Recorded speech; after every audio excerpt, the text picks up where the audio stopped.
pembelajaran, kita berdoa dulu ya. Siapa yang mau mimpin doa?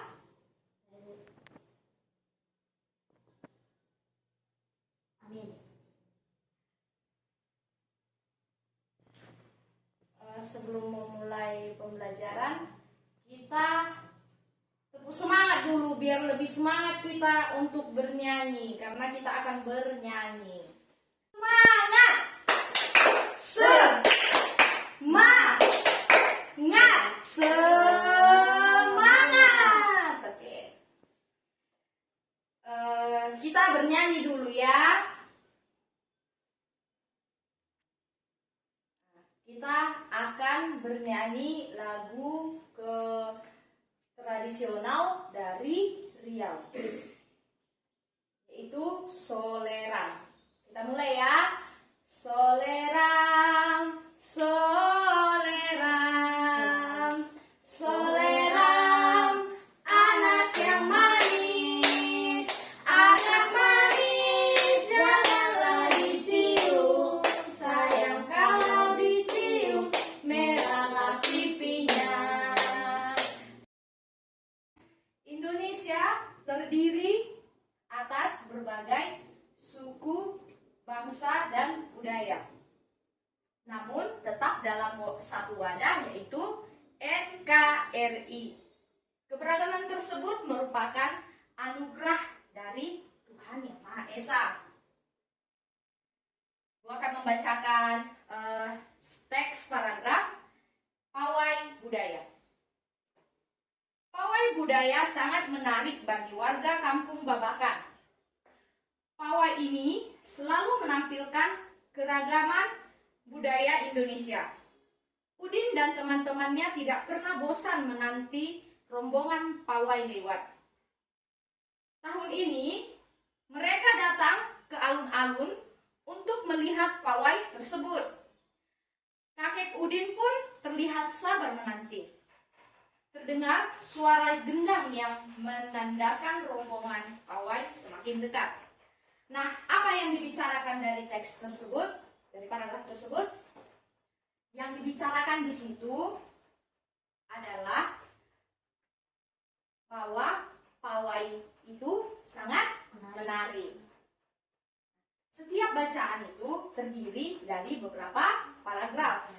Setiap paragraf memiliki gagasan pokok yang didukung oleh gagasan pendukung. Gagasan pendukung adalah uraian atau tambahan informasi dari gagasan pokok. Nah, gagasan pokok adalah inti dalam sebuah paragraf. Jadi, kalau inti di dalam sebuah paragraf itu adalah gagasan pokok. Gagasan menjadi dasar dalam mengembangkan sebuah paragraf. Nah, untuk memudahkan kita menemukan gagasan utama, terlebih dahulu kita baca dulu teks dengan cara seksama. Lalu yang kedua, temukan kalimat pokok di dalam suatu paragraf. Setelah itu, temukan unsur inti dalam sebuah kalimat dalam paragraf yang dinamakan kalimat utama. Unsur inti di dalam paragraf kalimat utama itu mengandung subjek dan predikat yang dinamakan gagasan pokok. Sebelumnya dapat kita temukan sebuah inti dari dalam suatu paragraf, yaitu yang pertama, pawai budaya sangat menarik bagi warga Kampung Babakan. Dan gagasan pokoknya itu adalah pawai budaya sangat menarik. Itu. Nah, Ibu minta kalian membacakan teksnya secara bergantian. Di barisan pawai terdepan terlihat rombongan dari Maluku. Rombongan laki-laki mengenakan kemeja putih, jas merah, dan topi tinggi dengan hiasan kemasan. Rombongan perempuan mengenakan baju jelek. Baju ini terdiri dari atasan putih berlengan panjang serta rok lebar merah. Langkah mereka diiringi oleh suara tifa. Alat musik dari Maluku bunyinya seperti gendang, namun bentuknya lebih ramping dan panjang. Budaya Maluku sangat menarik, sangat unik dan menarik.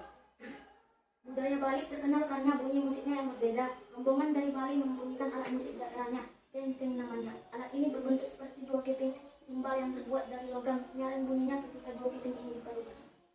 Rombongan dari Bali diikuti oleh rombongan dari Toraja. Wanita Toraja memakai pakaian adat yang disebut baju koko. Rombongan laki-laki menggunakan pakaian adat disebut sepat talung koko.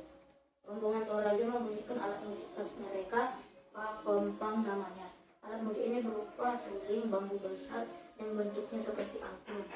Unik bentuknya, unik pula bunyinya. Budaya Toraja sangat menarik untuk dipelajari. Udin dan teman-teman senang melihat pawai budaya. Selalu ada hal baru yang mereka perhatikan setiap tahun. Pakaian adat dari berbagai suku di Indonesia selalu menyenangkan untuk diamati. Benar kata Ibu Udin, kebudayaan Indonesia memang sangat beragam, kaya dan menguntungkan. Bagus sekali. Coba buka bukunya lagi di halaman 3 dan 4. Dan di halaman 3. Nah, di situ kan ada dibuat untuk menemukan paragraf 3 dan sampai ke 5. Itu coba kalian cari sendiri ya. Kita lanjut. Indonesia kaya akan budaya, agama, dan suku bahasa dan makanan. Misalnya, Aji dan Cindai berasal dari daerah Yogyakarta. Dan makanan khas yang ada di daerah Yogyakarta itu adalah gudeg. Dan rumah adat di dalam daerah Yogyakarta yaitu rumah joglo. Selanjutnya ada Adam dan Lela yang berasal dari daerah Betawi. Nah, rumah adat dari daerah Betawi itu adalah rumah kebaya. Dan makanan tradisional dari daerah Betawi, ada daerah DKI Jakarta adalah kerak. Lalu selanjutnya ada Anwar dan Siska dari daerah Padang. Rumah adat dari daerah Sumatera Barat adalah rumah gadang. Dan makanan khas dari daerah Sumatera Barat adalah rendang. Selanjutnya, coba kalian lihat. Yang ibu tunjuklah dulu pertama. Yang ini, apalah di sini rumah adatnya? Rumah radang. Dan pakaian adat dari daerah Kalimantan Utara adalah king baba dan king bibinge. Sedangkan makanan tradisionalnya adalah bubur sambas. Lalu daerah Jawa Barat. Nah, daerah Jawa Barat memiliki pakaian adat yang bernama benak dan kebaya Sunda. Sedangkan rumah adatnya adalah rumah adat kesepuhan. Serta makanan tradisionalnya itu adalah serabi.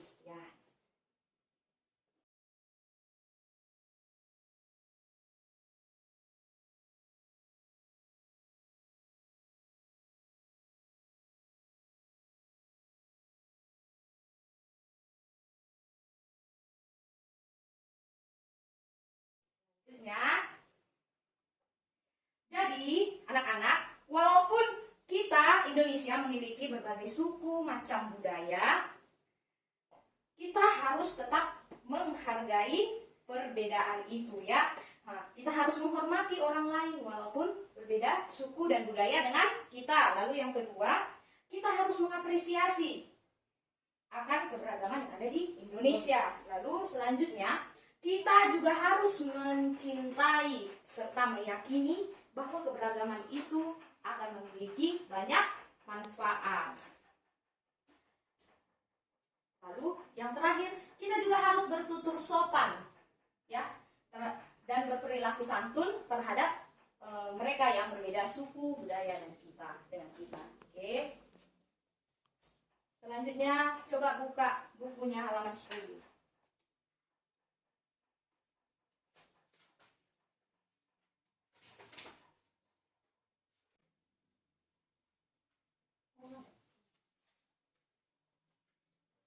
Ini apa? Angklung. Dan berasal dari daerah Jawa Barat. Lalu ada saluang dari daerah Sumatera Barat. Bagaimana cara memainkannya? Ditiup. Nah, lalu ada kendang. Kendang dari mana? Dari Jawa Barat. Bagaimana cara memainkannya? Dipukul, ya. Lalu ada tifa dari Papua yang dimainkan dengan cara dipukul. Nah, dan begitu juga dengan angklung tadi. Bagaimana? Digoyangkan.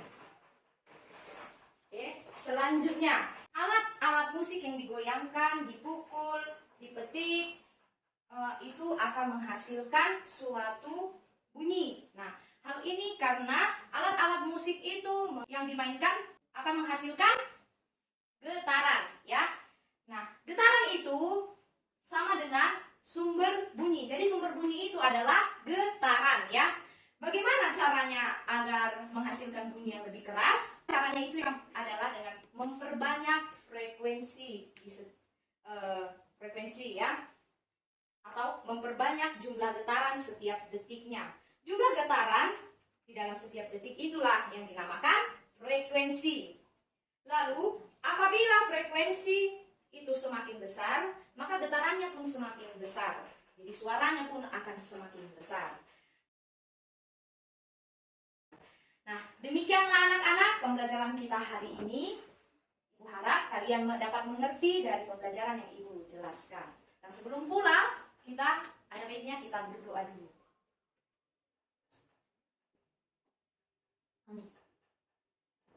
Kalian pulangnya hati-hati anak-anak. Dadah!